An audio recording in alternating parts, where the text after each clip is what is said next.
Halo teman-teman, bertemu lagi di channel Guru BK Konselor. Teman-teman, di video kali ini saya mengajak teman-teman untuk melengkapi administrasi Guru BK dalam rangka audit kinerja. Nah, jadi teman-teman, biasanya audit kinerja ini akan dilaksanakan oleh Kementerian Pusat, ya, bisa Kementerian Pusat, kemudian oleh pengawas sekolah ataupun pengawas madrasah untuk melihat administrasi guru apakah tertib atau tidak. Nah, dalam hal ini ya, kita sebagai guru BK tentu sudah menjalankan program sekaligus sudah menertibkan administrasi guru BK. Namun bagi teman-teman yang belum, saya akan menyampaikan ini secara perlahan dan untuk melengkapinya secara bersama-sama. Jadi, teman-teman, kalau kita lihat ya, audit kinerja ini untuk dokumen administrasinya tidak selengkap seperti jika sekolah kita akan diakreditasi ya, teman-teman. Namun untuk audit kinerja ini lebih kepada sifatnya yang esensial ataupun yang paling mendasar, yang paling sering kita laksanakan. Nah, untuk melihat apa saja sih yang sudah dilakukan atau dikerjakan oleh guru BK di sekolah seperti itu. Nah, di sini ya, ini merupakan dokumen administrasi yang perlu guru BK miliki ya. Di sini sudah saya buat mulai dari nama ya, silakan teman-teman tuliskan namanya, kemudian NIP, NUPTK atau NPK atau PEK ID ya. Jika teman-teman memiliki salah satunya, pilih salah satunya saja. Kemudian kelas bimbingan, misalnya di sini teman-teman tulis saja misalnya kelas, kalau mengampu kelas 11 IPS misalnya kelas 11 buat kelas 11 atau kelas 9 seperti itu ya, kelas 9. Nah, atau misalnya kelas, seluruh kelas, misalnya kelas 7, kelas 8 dan kelas 9 seperti itu, dibuat saja.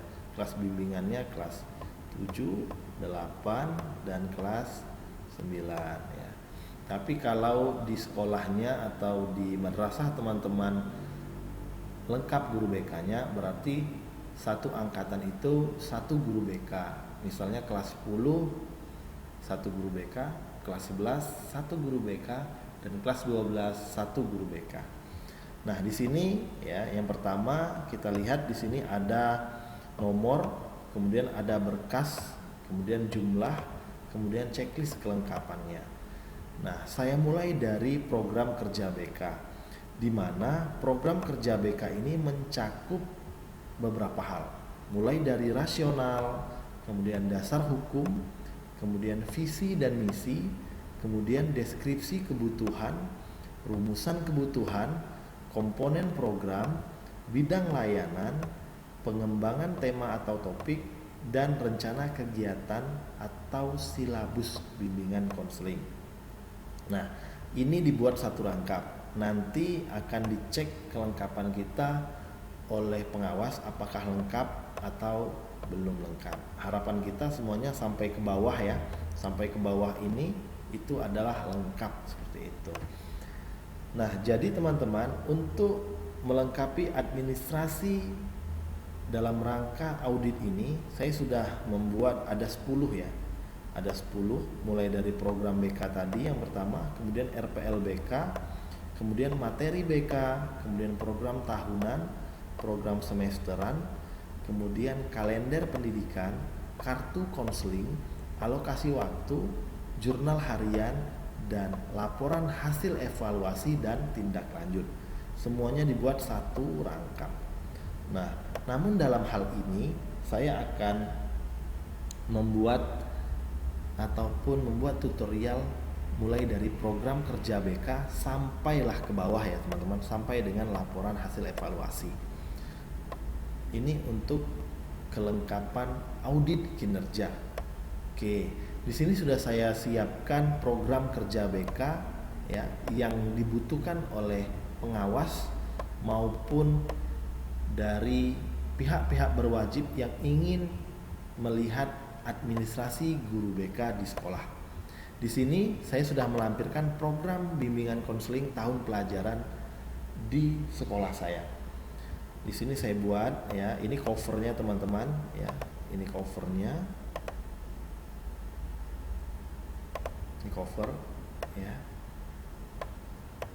Oke, logo sekolah ya, kemudian disusun oleh nama kita, kemudian identitas madrasah ya, alamat, mulai dari alamat, provinsi, dan tanggal membuatnya. Kemudian di sini ada lembar pengesahan ya, di mana lembar pengesahan ini untuk disahkan oleh kepala madrasah dan ditandatangani oleh guru BK. Selanjutnya di sini kita sampaikan kata pengantar. Kata pengantar itu terdiri dari peraturan perundang-undangan, kita sampaikan permen, sampai ucapan terima kasih kepada pimpinan, sampai dengan stakeholder yang mendukung kinerja kita. Selanjutnya ada daftar isi ya, ada daftar isi. Ini harus dibuat secara runut dan rapi teman-teman ya. Ini sudah saya lampirkan agar teman-teman mendapatkan contoh dalam proses membuat program bimbingan dan konseling. Di sini ya, kita lihat program tahunan mencakup hal-hal yang dibutuhkan seperti rasional, dasar hukum, visi misi, sampai ke rencana kegiatan. Kita lihat di daftar isi ada rasional, ada dasar hukum, ada visi misi ya. Kemudian ada juga deskripsi kebutuhan, ini subbabnya 1 2 3, profil sampai deskripsi. Kemudian rumusan kebutuhan, komponen program, bidang layanan, sampai pengembangan tema dan rencana kegiatan atau action plan. Nah, jadi teman-teman, di dalam sebuah program BK itu terdiri banyak sekali komponen-komponen yang harus dipenuhi agar program BK kita secara menyeluruh dan secara komprehensif ya, tersusun secara komprehensif. Kita lanjut ya, di mana program tahunan itu yang komponen pertama terdiri dari rasional. Isi dari rasional ini merupakan keadaan yang ada di madrasah kita, teman-teman. Apa yang terjadi dan apa yang dibutuhkan. Kemudian kita sampaikan di sini dasar hukum. Dasar hukum ya, yang memayungi bimbingan konseling di sekolah, yaitu perundang-undangan yang berlaku seperti undang-undang pendidikan sampai dengan hal-hal yang berkaitan mengenai profesi konselor itu sendiri. Kemudian visi dan misi. Di sini kita sampaikan visi dan misi madrasah kita ya. Kemudian kita sampaikan visi dan misi visi dan misi BK di sekolah kita. Ya, artinya saya memiliki teman ya, guru BK di Maninsan Cendekia Jambi ada 2 orang, jadi kami 3 orang. Kami menguraikan visi dan misi ini secara bersama-sama. Jadi ketika melaksanakan layanan, kami tetap secara kolaboratif untuk tercapainya visi dan misi madrasah. Artinya visi dan misi guru BK itu selaras dengan visi dan misi madrasah atau sekolah, teman-teman. Kemudian di sini ada deskripsi kebutuhan. Nah, ini deskripsi kebutuhan layanan. Di sini menyampaikan tentang profil dari siswa kita. Di sini saya menggunakan analisis kebutuhan peserta didik atau AKPD ya, teman-teman. Jadi teman-teman boleh menggunakan instrumen non tes lainnya yang bersifat gratis ya, ataupun berbayar itu lebih baik. Di video saya sudah menguraikan mengenai aplikasi-aplikasi yang bisa teman-teman gunakan dalam membuat program seperti itu. Selanjutnya teman-teman ya, kita lihat, karena saya ini dulu ya, ini program saya yang dulu, kita buat profil siswa per kelas seperti itu. Misalnya teman-teman kelas 10, buat saja kelas 10. Nah, di sini saya lampirkan kelas 11, terdiri dari IPA dan IPS ya. Nah, ini dia teman-teman. Kita dapat melihat permasalahan peserta didik itu seperti apa. Ya, saya contohkan satu nih. Misalnya Julia Latifah memiliki 14 masalah yang dia ungkapkan. Persentasenya 28. Nah, 14 item masalah yang menjadi problem Ananda Julia seperti itu. Dimana kalau AKPD ini terdiri dari 50 lembar pertanyaan masalah seperti itu. Selanjutnya di sini ada deskripsi kebutuhan. Nah, deskripsi kebutuhan ini diuraikan melalui hasil dari AKPD teman-teman, ya, AKPD. Jadi teman-teman yang belum memiliki AKPD, di video saya sebelumnya saya sudah menyampaikan mengenai bagaimana cara menggunakan AKPD. Jadi setelah kita isi, kita sebarkan angket kepada siswa, siswa mengisi, kemudian kita mendapatkan data-data seperti ini. Selanjutnya ada rumusan kebutuhan, ya, mulai dari bidang layanan pribadi, ya, kemudian sosial, ya, belajar, dan karir, ya, karir seperti itu. Nah, kemudian ada komponen program di BK komprehensif tahun ini, ya, bukan tahun ini, namun sudah kita gunakan mulai tahun 2014 ya teman-teman ya. 2014 kurikulum kita berubah dan bimbingan konseling di sekolah pun ya berubah-ubah juga. Dan saat ini kita menggunakan BK komprehensif, di mana terdiri dari layanan dasar, layanan responsif, kemudian layanan peminatan dan perencanaan individual, serta yang terakhir itu dukungan sistem, dukungan dari madrasah ataupun sekolah. Oke, kemudian di sini ada alokasi waktu, ya. Di sini ada perhitungan jam. Kemudian di ini bidang layanan.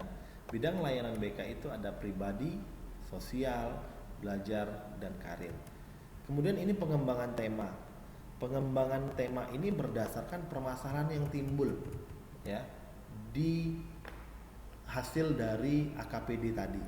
Misal nih, kesadaran untuk beriman dan bertakwa pada Tuhan Yang Maha Esa. Di bagian ini siswa kita memiliki permasalahan-permasalahan di dalam bagaimana cara beriman dan bertakwa kepada Tuhan. Tujuannya ya, peserta didik harus mampu memahami pentingnya iman dan takwa kepada Tuhan Yang Maha Esa, serta dapat hidup rukun, damai, dan saling menghormati antar umat beragama. Topik yang kita kembangkan yaitu implementasi iman dan takwa dalam kehidupan sosial. Artinya kita mengembangkan tema dari permasalahan yang timbul dari hasil need assessment kita dengan siswa ya. Itu. Selanjutnya di sini ada rencana kegiatan atau silabus ya. Nah, di sini ya komponen layanannya kita menggunakan layanan dasar, strategi layanannya klasikal dalam kelas, materinya seperti tadi, metode ceramah atau diskusi, media PowerPoint. Kalau teman-teman memiliki video itu jauh lebih baik ya. Kemudian evaluasinya proses dan hasil, artinya dalam melaksanakan pembelajaran dalam kelas bagaimana prosesnya. Itu kita evaluasi, kemudian hasilnya seperti apa kita evaluasi. Ekuivalensi materi tentang ini 2 jam. Seperti itu. Kita sesuaikan saja teman-teman jumlah tatap muka kita dengan siswa. Baiklah teman-teman, itu saja ya untuk program BK. Nah, berarti kalau kita sudah membuat itu, checklist yang pertama kita selesai. Ya, checklist yang pertama kita selesai. Selanjutnya kita ke RPLBK. RPLBK ini berdasarkan masalah yang timbul tadi teman-teman, ya, agar sesuai. Jadi anak-anak kita membutuhkan apa sih? Seperti itu. Nah, jadi RPLBK itu berkaitan dengan action plan. Seperti ini. Materi yang ingin kita angkat adalah implementasi iman dan takwa dalam kehidupan sehari-hari. Ini kita jadikan materi dan kita buat berdasarkan RPL. Oke teman-teman, untuk video kali ini saya sampaikan di sini dulu ya. Nanti akan saya sampaikan bagaimana cara kita membuat RPL, materi BK, program tahunan, program semesteran sampai ke 10 ya. Agar teman-teman bisa melengkapi berkas audit kinerja teman-teman untuk melengkapi administrasi bimbingan konseling. Baiklah teman-teman, semoga bermanfaat. Saya akhiri. Billahi taufik wal hidayah. Assalamualaikum warahmatullahi wabarakatuh. Semoga bermanfaat.